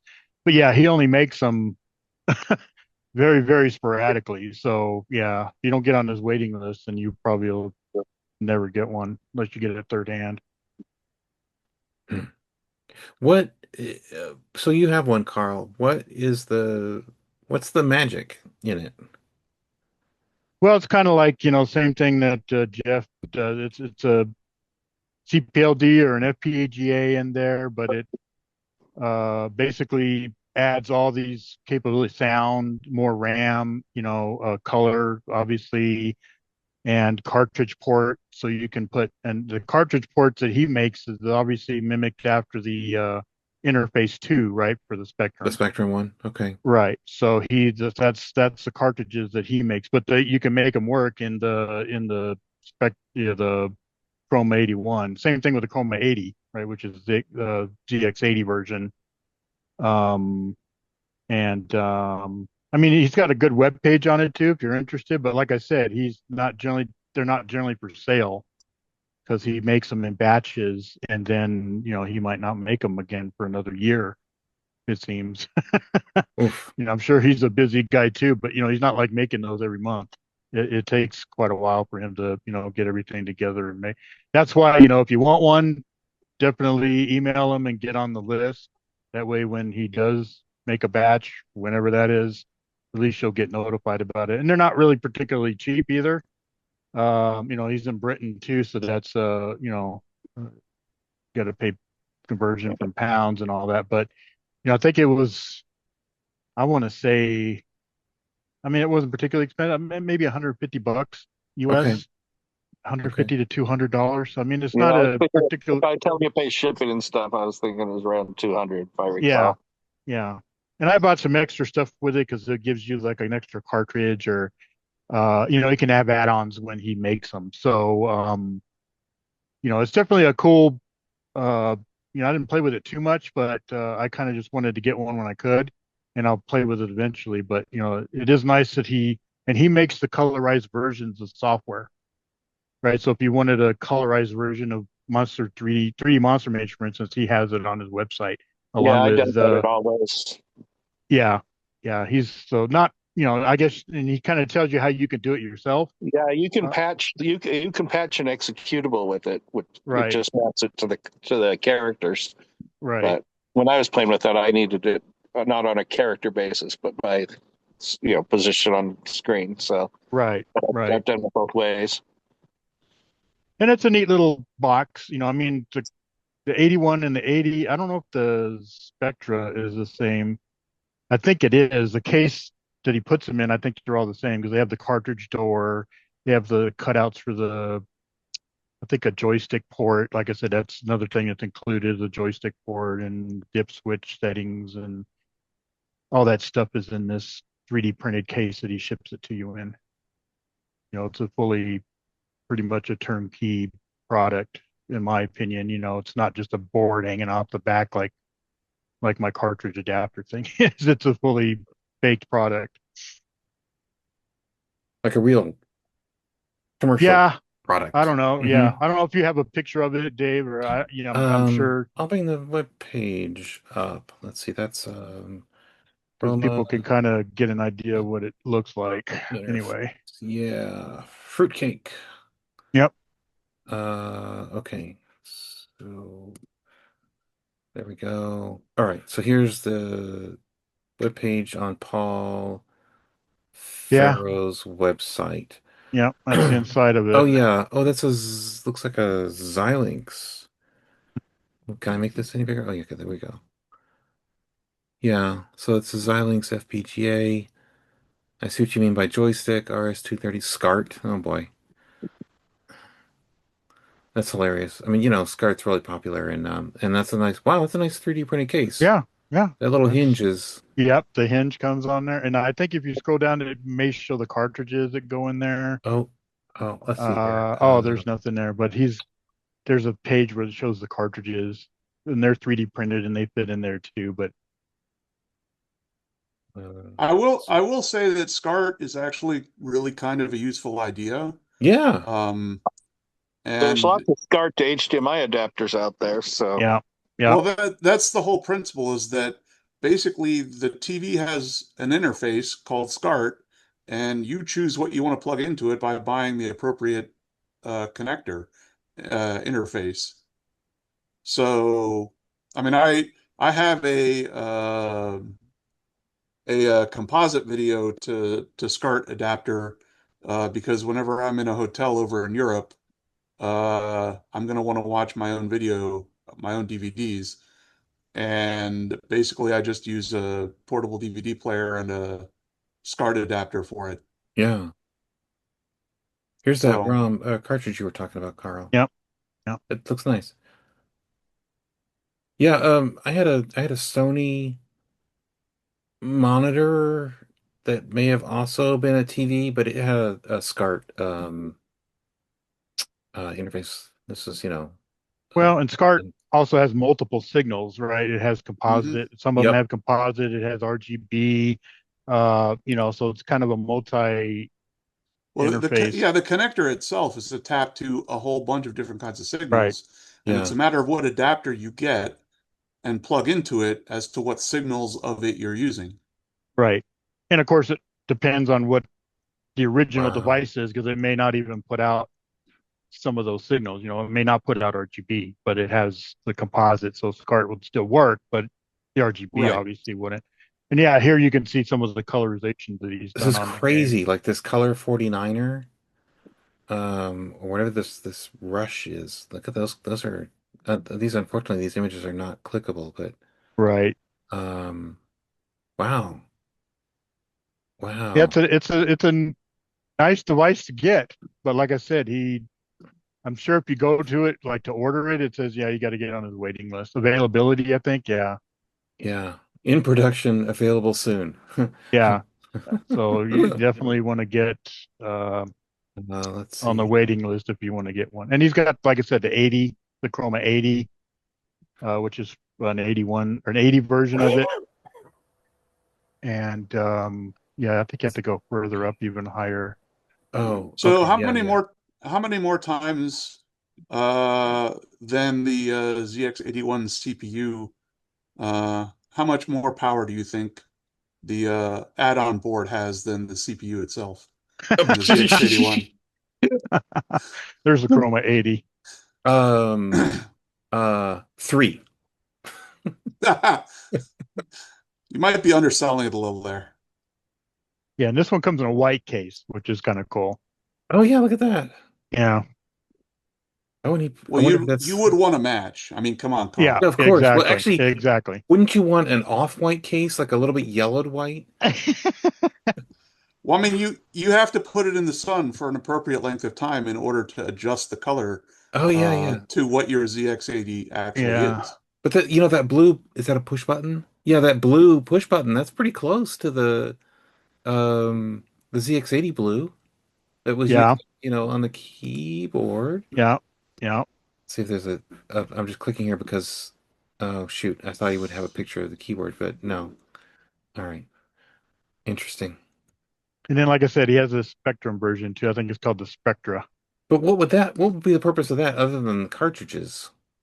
Because It I'm does just cartridges, but it has, I think joystick ports built in. Where's the Spectra? Yeah, there's the Spectra Spectra. interface. Okay, so let's see. Um, Connect the TV via SCART, produce RGB. Got it. So that's a big, Yeah, um, that's kind of like your HDMI, get yeah, rid of that's a big the, feature. Yeah, because yeah, the Spectrum did not have RGB out, although later ones did. the later ones did. Yeah. Okay, so Has a joystick, like, 64 colors.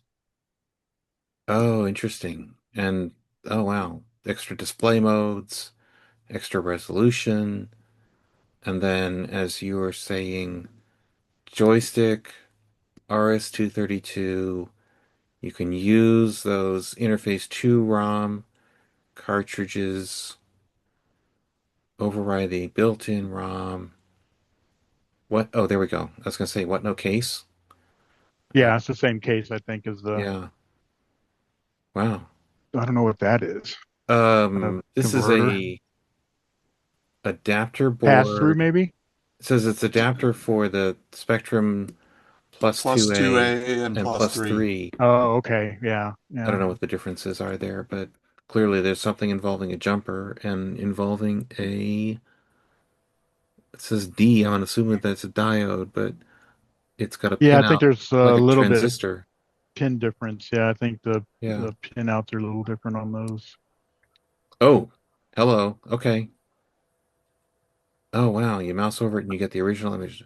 Yeah, that's an improvement in terms of color, depth and resolution for the Spectrum. Wow. Holy Yeah, I cow. don't have one of those, but I obviously was thinking about getting one, but just to get the whole gamut of what he has. But Of course, one of the examples is a Dalek. Interesting. Okay. what's availability on that one? Same thing in It's probably gonna be production? the same thing. Oh, hello. He's got some for the Oh, okay, not bad. 128 interface. I assume that means he has some. Yeah, if there's a price there, probably There's a does. price there. Yeah. Yeah. I just don't think those are as popular, I think, as chromas are. Yeah. Bye now, Carl. Yeah, yeah. 72 pounds. What is that? Probably like $110 or something like that. So yeah, Yeah, probably somewhere in that neighborhood. yeah. Yeah. Yeah. Um, hey Tim, I want to check with you. Anything to update on? Oh, and Jeff, No, you go, Tim. no, I actually don't have anything really to update on. So Okay. Okay. Um, 70 Jeff. pounds is $92 as of today. Oh, okay. 92? Well, That's not bad. 92 that's a bargain. and 29 cents actually, but Right. Yeah. Jeff Coleman, you've been home from VCF Southwest? Yes. Okay. Yeah. And you picked up a box of or multiple boxes of Yeah, it was stuff? one large box full of stuff. Yeah. So I got the stuff out to Joe and Ryan. Oh, okay, cool, cool. Um, do you want to talk about further distribution of stuff or what Um, there was some interest in the 2068 because it seemed to be it worked. The keys, the legends are kind of coming off or whatever, but operationally it looked like it was working fine. But the gentleman was in England, and then after looking at the pricing for shipping it and import taxes and stuff like that, Oof. I guess he chose not to request it. So yeah, I've still got that. The ZX81, I can't remember. I don't think it had any video at all. And then the TS1000, I think had just a solid screen. The cursor never came up, I think. I don't have my notes in front of me. And then there's a boxed printer, was it 2040? And a GE tape recorder. And then what was it, like 10 books maybe? Something like that. And then it looks like a modem for the ZX81, but I'm not positive. I didn't open it yet, but it's got the phone cable connection in the back. And looks like it's like, I guess, an encased modem or something.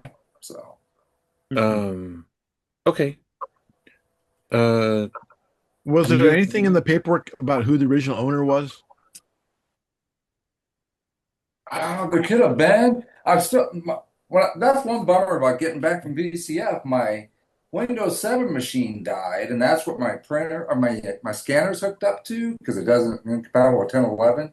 So I haven't pulled back out the paperwork because I wanted to scan it and just see if there's some sort of original owner stuff in there. But no, I haven't looked through all the paperwork yet. I just wanted Okay. to know if maybe I've known them because they were a member of Cats years ago. So Right. Okay. Oh, that's right.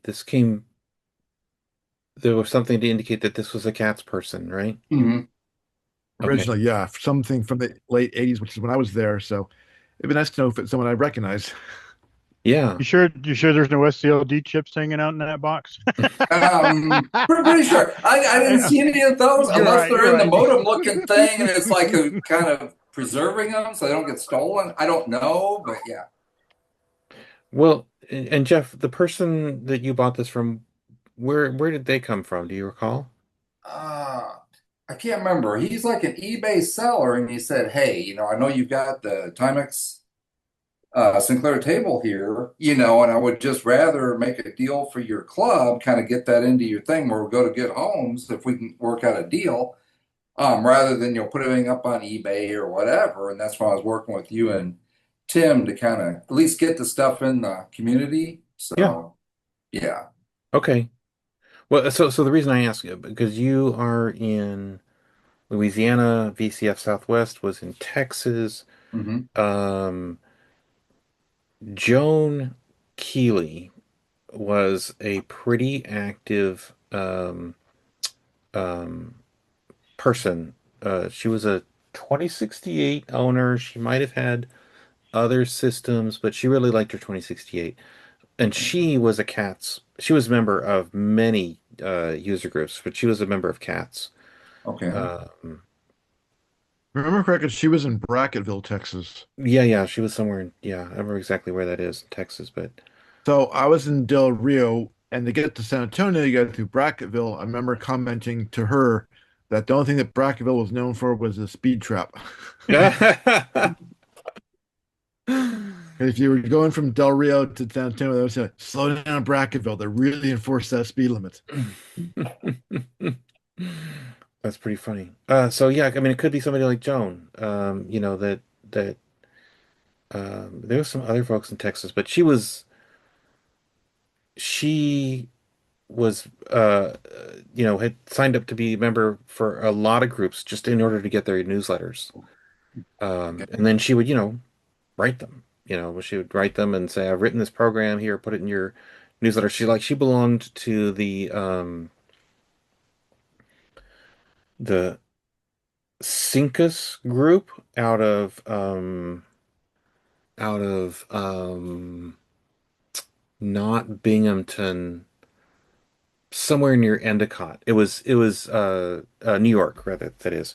There were a lot of IBM folks because there was a big IBM presence in Endicott, New York.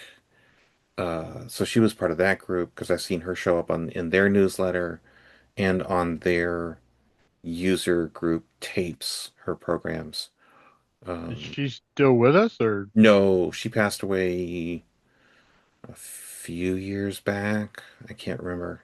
I saw her obituary somewhere. hmm. Yeah, unfortunately. Um, Yeah, Mike asked if anybody built a Color Sin 81. Um, so if you were a person who read Sync magazine, Sync magazine published an article in one of its later issues for this board uh, um, that you could expand your 1000 with, and it had the TI 9918 Hmm. video chip, the same one used in the TI computer, and the same one used in the Coleco Atom and MS. ColecoVision, MSX, and the ColecoVision and the Atom, they're the same thing, Yeah, pretty yeah, much. yeah. Thank you, Greg. Um, so this guy, Dan Roy, designed this thing, and he was not an engineer. I talked to him a number of years ago, and he worked someplace. I can't remember where he said he worked, but he worked someplace that had a lot of engineers, and so he got basically his friends at work to help him design this thing. It had some kind of sound interface, memory um, stuff, and let me just bring up the page for this. So, um, unfortunately, um, one of the problems with his project is that it came out roughly the same time as the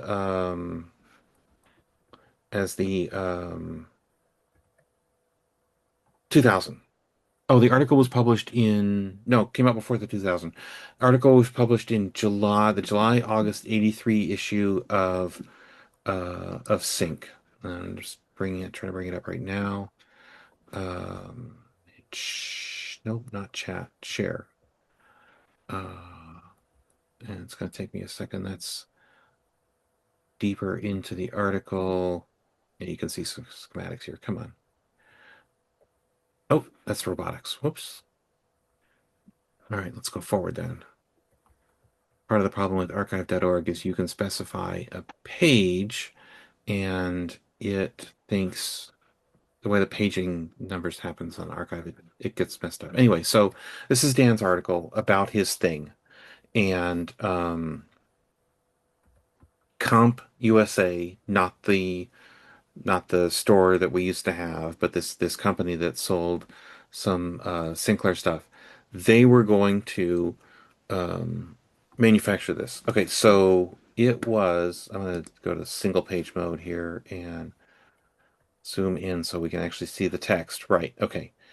So the video features of the 9918A joystick port. I think when he said unlimited character sets, he's probably talking about features of the 81. Um, I'm trying to think, did he talk about other features here? Let me scroll down because there's a picture, sort of a schematic, and the way that he implemented this was the way that a lot of this sort of thing was implemented with, um, in this case, it was REM statements. So he extended the basic to, have read data, restore, for instance. Um, and that was contained in a ROM. And somewhere down here is a block diagram. There it is, of the board. Okay. Um, so one of these, probably this blob with that's labeled 12, that's probably the video chip. These slot 1, 2, 3, 4, 5, and 6 were card edge connectors, and further up in the article, he mentions that you would have been able to buy the experimenter cards from Radio Shack and plug them into those slots. I think, yeah, here we go. There's a schematic, um, and you can see a lot of buffering. There's that video chip, and on the next page should be There's the RAM chips that you need, the 4 RAM chips that you need for this design. Oh yeah, and he used Radio Shack's analog joysticks, not Atari joysticks, which uses switches, um, which would have been interesting. So it had to have a D to A converter somehow, Yep, yep, exactly. or A to D And converter. and this uses the same sound chip. I think that's the same sound chip. It's either the same sound chip that was in the TI computer, or it's the sound chip that you used to be able to buy from Radio Shack at about the same time. That's 76489. I don't remember what the features are of that sound chip. So yeah, anyway, this article was published in Sync. He called it the Color Sin 81. I'm going to go back one page to it, and let me click on this link. Okay, shoot, this is not taking me where I wanted to go. Let me go to companies, because CompUSA. It didn't show a PCB for it, and I assume they No, sold one. right, exactly. CompUSA. Here we go. There's the Color Sin 81, and okay, so Sync 36, page 4. Let's go to that issue and make that full screen. So this would be 3 issues before the end of Sync. This is the end of 1983. And so here's Sure? What's that? You sure? I thought Sync kind of in the beginning of '84 they pretty much got out of it, but There was issue 4, number 1, and then 4, number 2 was the last issue. oh, okay, that Yeah. makes sense. Yeah, This is the November, December right. 83 issue. Right. And so you can see here, coming soon, Colors in 81. Watch their ads for details. Um, and then, of course, they did not come out with it. So who was asking if somebody built that? Did you? Mike. Did you build it? No, I did not. No. No, I know you probably didn't, but did somebody actually The guy buy who one of designed those? it, Dan Roy, built one. And he said that if I recall correctly, when I talked to him, the article said you could, order some PCBs from him. I think that he said that he sold a few PCBs to people. Hmm. So, they may be out there, but they're definitely going to be rarer than hen's teeth. Yeah. Well, I mean, the schematics there, so you could throw it in to a PCB software and you Yep. could make your own PCB, but still. Well, and the thing is, you'd need a software. And also, John Oliger and Fred Nackbauer did a similar thing a couple of years later. John designed a two-board interface with the 9918, and then Fred wrote the ROM extensions for it, so that you could plug this in the back of your 1000 and use the 9918 as your video output, with all the color and everything, and it just like worked, the way that Fred rewrote the ROM, it just worked. What was the name of that one? That was the 2-minute JLO. warning. Sorry, wait. I remember there's also one called Colorworks that was advertised all over. Oh yeah, that's right. That's right. I don't know if that ever came out, or if anybody ever got one. Oh, I forgot about that. I Yeah. mean, it would be interesting to build it just for nostalgia purpose, but like you said, we would need the ROM for the EEPROM content, and without that, for Dan's, yeah, and it's yeah, long. without that, it's like unless somebody's archived that somewhere, which I doubt. No, yeah, I asked Dan. He said it was long gone. Bummer. So in it's really no point in making it.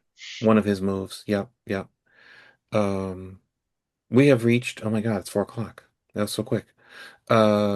Actually, real quick, as you were scrolling through this stuff, do you guys see that advertisement for that piece of plastic hardware, the Timeworks? Yeah, The Timeworks, yes. yeah. Does somebody have one? Somebody showed one of those. Yeah, the plastic. Tim I still thought, has it. Let me yeah, spotlight you, yeah. Tim. There you go. Hold on a sec, Tim. Okay, there we go. Cool. Oh my How God. big And he is that, just Tim? Is looks that pretty really good like, size.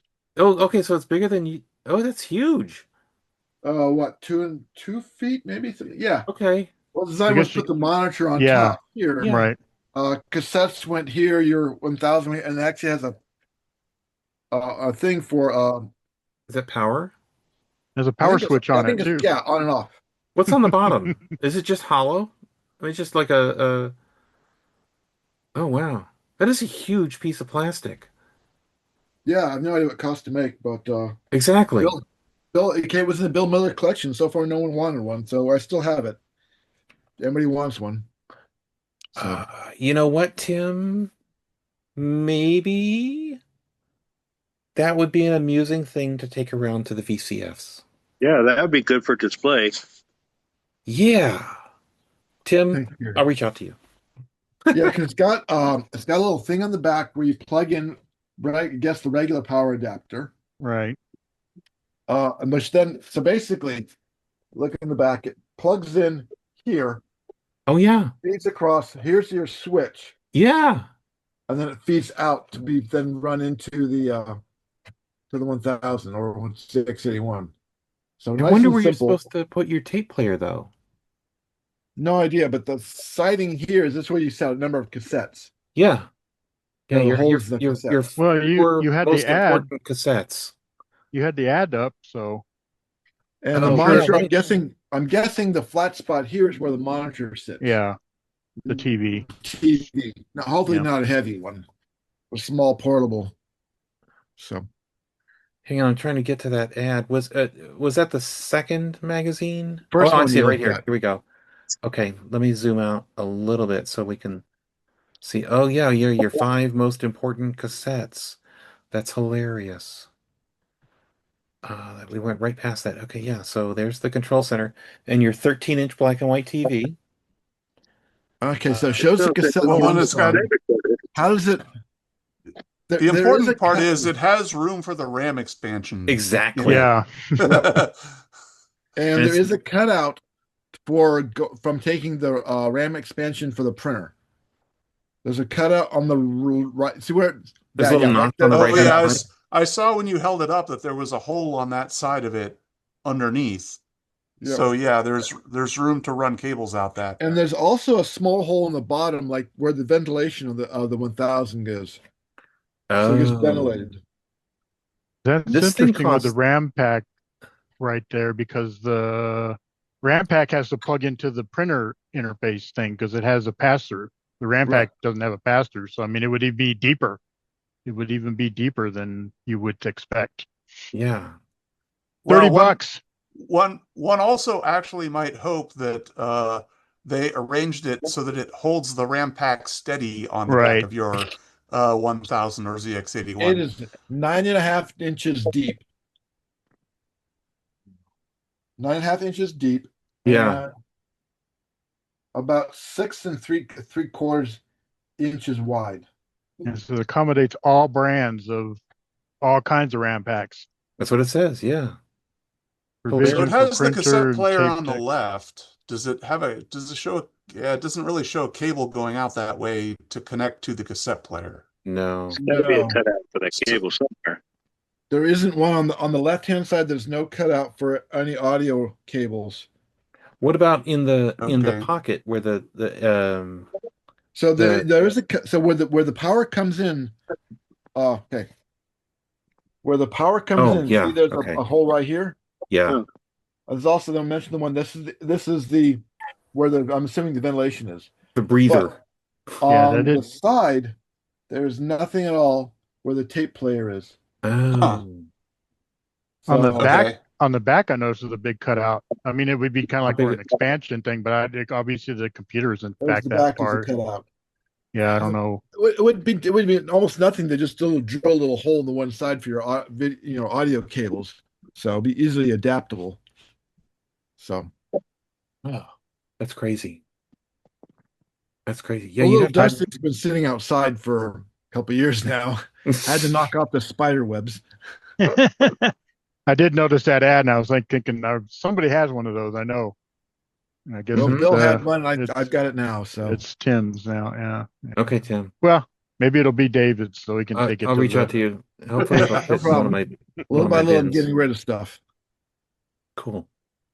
Oh, all right, let me just look at the calendar here real quick. Look at the time. Go ahead. What was it, Paul? Time. Yeah. Okay, so Monday, July 6th is our next meeting. Interesting. Okay.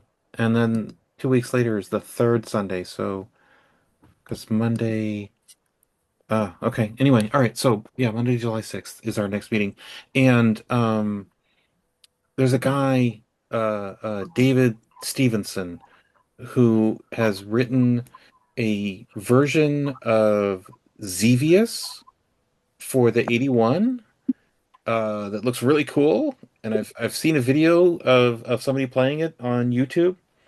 David wrote a really nice lunar lander a couple of years back. He also does hardware projects. And one of the cool things that he did a number of years ago was a keyboard module for the 81 that was wired similarly to the Memotech. And you could order from him the circuit boards that and like the assembled module.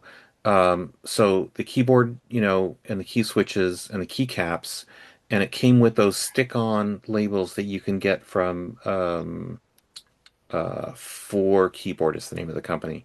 The stick-on labels. There's this set that they sell that has the 80, the 81, and the Spectrum, and then there was a little module that plugs into the back of your 81/1000 that has the interfacing for it. I'm trying to remember if I think on the keyboard itself he had a Arduino Nano. It might have been on the interface board. Um, and that would let it act as a USB keyboard. And then you could order a 3D printed contraption that this fit into to make it look nice as well. So anyway, David's going to join us July 6th. So we'll talk about Xevious and all the other kinds of craziness that he's been working on. He is in, did he say he was in Australia? I think he's in Australia. So it'll be the middle of the day for him. Right. I offered him Sunday and he said, no, that's a no-go. Whatever time this is in Australia time was a no-go for him. He said the Monday was much better. Tuesday for him. So that's what we're talking about on the agenda for the 6th. So Yeah, I think Australia is roughly 12 hours apart. So yeah. this would be a no-go, yeah. Yeah. On that note, gentlemen, those of you in countries that celebrate Father's Day and, have children, go enjoy your terrible tie or whatever it is that your children have given you, because, Timex Sinclair accessories are harder for your children to find for you. Oh, a Timex Sinclair tie. That should be there Oh my somewhere. God. Oh yeah, I'm sure. David, you can work on that. I am. You know what? I am now tempted to go see if that's a possibility. They Get a can whole print. clothing line. I think they can print anything. So, but Yeah. Yeah, if they make T-shirts, maybe they make ties too. Yeah. pretty sure Well, they could print it on a tie. Yep. All right. Cool. Talk to you guys in 2 weeks-ish. Yep.